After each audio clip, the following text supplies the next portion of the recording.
good. There we are. Oh yes, that's much nicer.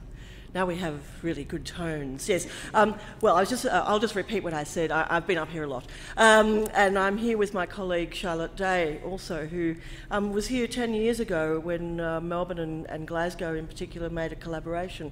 So, in fact, you know, our time together has been quite extensive, I think. Katrina's asked me to talk somewhat about Melbourne, and I think, again, there seem to always be very interesting resonances and crossovers between our cities. So I've prepared this little sideshow. I hope it will work. I'm a bit of a Luddite when it comes to these things. So I just press the whatnot here.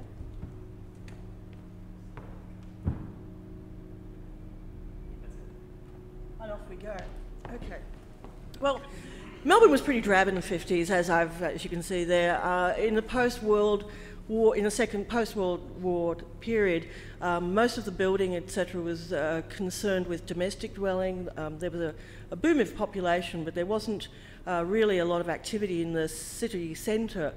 In fact, Melbourne people tend to live way outside of the city centre. It's a massive kind of suburban space. However, we won the Olympics in 1956, and we were all cock-a-bob about that. And we worried tremendously that we would seem very provincial and sort of quite daggy, which of course we were. And so we decided that one of the things that would actually make us seem a little bit more sophisticated is if we made a tall building.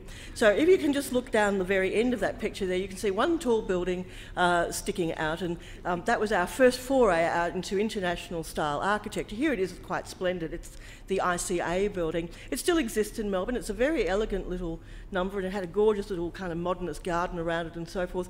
Anyway, it kind of, you know, was the beginning of the proliferation, I suppose, of a bunch of